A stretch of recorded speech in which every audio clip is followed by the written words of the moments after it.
Hello everyone, welcome back to Sawyer Studios, and I am doing my annual comparing LEGO Star Wars 2021 fall and summer sets to Thanksgiving foods. First of all, happy Thanksgiving, and second of all, if you haven't already, click that subscribe button. It would really help out the channel. Let's get into it. First one is turkey, and obviously that set has to be the AT-AT Walker. It's just traditional. It's from the original trilogy. It's one of those ships/vehicles that you think of Star Wars whenever you see it. It's a staple for the meal. You gotta have it. It's a little dry, but it's still a must-have. Next is the ham. Not as traditional as turkey. Prequels, came after the OG, but it's a little bit better than turkey, and it's a little bit more versatile. The gunship here, I think, just is a better set, and it just looks better display, has a better taste. All right, next is the Mandalorian throne room, which it started off as a sturdy idea, as mashed potatoes start off as a sturdy potato, but over time it just kept on getting mashed, and eventually we got the set, and it just was so underwhelming and so overly priced.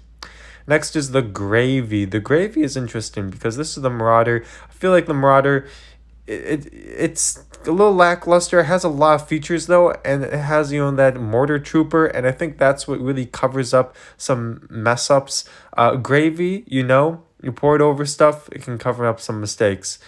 This one is the sweet potato casserole, and it is the Mandalorian Starfighter. It kind of knows it's the best plate at the table. It kind of knows it's sweet. This set is one of the few Clone Wars sets we've gotten, and it's really solid. Great look to it, and so it just knows it's the sweetest dish on the shelf.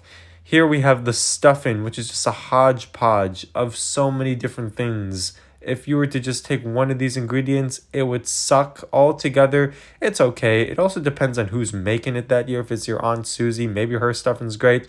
Maybe the next year, not so great. It also only happens this time of year.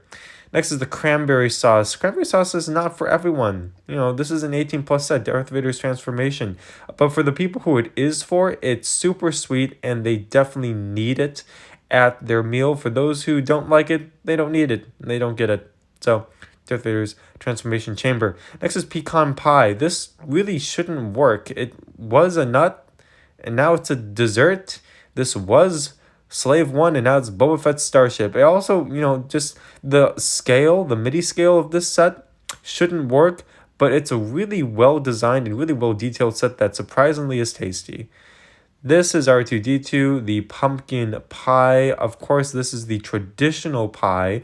You save it for last. You never get R2d2 first, not because it's not a good set, but just because there's so many other sets you want to get. And if you don't get it, if you don't save enough room for pumpkin pie, you can always eat the leftovers for tomorrow. This is the green bean casserole, Bad Batch shuttle. It just is full of delicious ingredients. You have all the great minifigs from the Bad Batch. You have the shuttle. You have 2 speeder bikes, a gonk droid. Just really good ingredients. All together makes a fantastic, tasty dish. Butternut Squash. People forget about the Butternut Squash, as I usually forget about the Forge. It didn't come out with the other sets. Not really on my radar. Is just a little bit more like, oh, yeah, I forgot LEGO made this. I might as well have it. You see it at the dinner table. You weren't really expecting it, but you're like, hey, I might as well try it. Then we have the bread rolls. These are the helmet sets, the Darth Vader and the Scout Trooper. You're kind of just assuming we're going to get that every single year. It's kind of just there, but if you have the right baker, it can make them look really nice, really shiny. But other than that, it's just bread rolls. Then we have the Moff Gideon's light cruiser. This is the cornucopia, because the cornucopia up front has a lot of cool stuff, lots of fruits. But when you get to the back, you can see it's kind of empty, just like the light cruiser in the front. Great features, great interior. In the back, there's literally nothing. Very disappointing from that end. And finally, we have the centerpiece, which is the probe droid. The centerpiece you don't want to spend a lot of money on, because then you start questioning, why'd I spend this much money on just a centerpiece? It's not really necessary. Probe droid, $60. After you get it, you start looking at it, you're like, was that really worth $60? Like in all? Probably not. So there you have it, the Thanksgiving foods compared to the LEGO Star Wars sets of 2021 fall and summer. I hope that you all enjoyed this video. Please like, comment, subscribe down below, and I'll see you all in the next video.